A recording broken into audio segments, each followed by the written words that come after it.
మాజీ ఎమ్మెల్యే రామిరెడ్డి ప్రతాప్ కుమార్ రెడ్డి నివాసం వద్ద డాక్టర్ బాబాసాహెబ్ అంబేద్కర్ జయంతి కార్యక్రమాన్ని ఘనంగా నిర్వహించడం జరిగింది.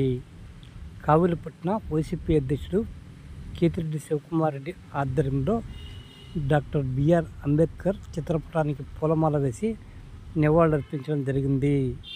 ఈ సందర్భంగా వైసీపీ నాయకులు మాట్లాడుతూ డాక్టర్ బిఆర్ అంబేద్కర్ దేశానికి చేసిన సేవలను కొనియాడారు.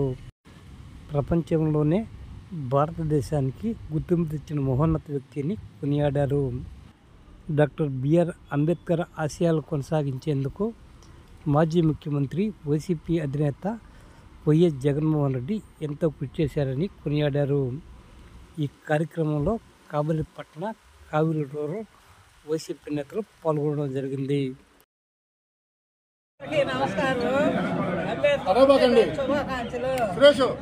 ఇక్కడికి వచ్చిన పెద్దలందరికీ పేరు పేరున నా ధన్యవాదాలు.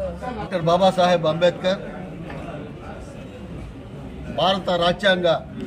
నవభారత రాజ్యాంగ రూపకర్త, భారతరత్న డాక్టర్ బాబాసాహెబ్ అంబేద్కర్ 135వ జయంతి సందర్భంగా అందరికీ జై భీములు. భారతదేశంలోనే పెద్ద మేధావి ఎవరైనా ఉన్నారు అంటే ఒకే ఒక వ్యక్తి, ఆయనే డాక్టర్ బిఆర్ అంబేద్కర్. కానీ ప్రపంచ దేశాల్లో గొప్ప వాళ్ళలో బాగా నాలెడ్జ్ గల వ్యక్తులు ఎవరంటే భారత రత్న మన డాక్టర్ బిఆర్ అంబేద్కర్ గారిని గుర్తించి ప్రపంచంలోనే ఒక భారతదేశానికి ఆయన వల్ల భారతదేశానికి గుర్తింపు వచ్చింది. అలాంటి మహోన్నత వ్యక్తి డాక్టర్ బిఆర్ అంబేద్కర్ జయంతిని పురస్కరించుకొని కావలి మాజీ శాసనసభ్యులు మా రామిరెడ్డి ప్రతాప్ కుమార్ రెడ్డి గారి ఆదేశాల మేరకు ఆయన కార్యాలయంలో ఈరోజు అంబేద్కర్కి ఘన నివాళులు అర్పిస్తూ ఉన్నాం.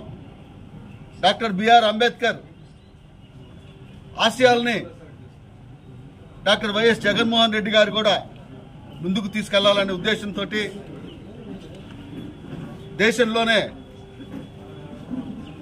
పెద్ద ఎత్తున మంచి విగ్రహాన్ని పెట్టడం, 125 అడుగుల ఎత్తు విగ్రహాన్ని పెట్టి ఆయనకి గౌరవించడం, అంబేద్కర్ ఆశయాల్ని ముందుకు తీసుకెళ్లాలనే సదుద్దేశంతో అదేవిధంగా శాసనసభ్యులు స్థానిక వైఎస్ఆర్సీపీ నియోజకవర్గ ఇన్ఛార్జి శ్రీ రామిరెడ్డి ప్రతాప్ కుమార్ రెడ్డి గారి క్యాంపు కార్యాలయంలో ఘనంగా నిర్మించిన వచ్చిన వాళ్ళందరికీ కూడా ప్రతి ఒక్కరికి హృదయపూర్వకంగా ధన్యవాదాలు. అంబేద్కర్ గారు రాజ్యాంగం రాస్తే ఈరోజు మన అందరం కూడా ఓటు హక్కు వినియోగించుకుంటున్నాం అంటే ఆనాడు మొత్తం సంపన్నులకి, ఇంటి పన్ను కట్టే వాళ్ళకి మాత్రమే ఓటు ఉండాలని ప్రతిపాదనలు పెడితే కాదు 18 సంవత్సరాలు పూర్తయిన ప్రతి ఒక్క పౌరుడికి, మహిళలకి అందరూ కూడా ఓటు హక్కు ఉండాలని చెప్పి అంబేద్కర్ రాజ్యాంగం రాశాడు. కానీ ఈరోజు అంబేద్కర్ రాసిన రాజ్యాంగాన్ని పూలో దుక్కుతూ కొంతమంది మేధావులు సంపన్న కుటుంబంలో పుట్టాలా అని కోరుకుంటూ ఈరోజు మన మాజీ ముఖ్యమంత్రి వర్యులు వైఎస్ జగన్మోహన్ రెడ్డి గారు మన విజయవాడ నడి ఒడ్డులో 125 అడుగుల విగ్రహాన్ని పెడితే ఆ విగ్రహాన్ని ఈనాటి పాలకులు ప్రైవేట్ పరం చేయాలని చూస్తున్నారు.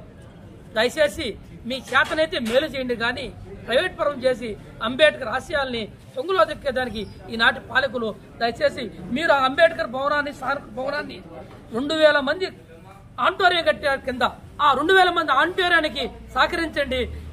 బడుగు బలహీన వర్గాల మైనార్టీలకు విద్యా వ్యవస్థ చేర్పండి, స్టడీ సర్కిల్ పెంచండి. ఇంకా మేము గొప్పగా జగన్మోహన్ రెడ్డికి గొప్పగా చేస్తుండీ చెప్పుకోగండి.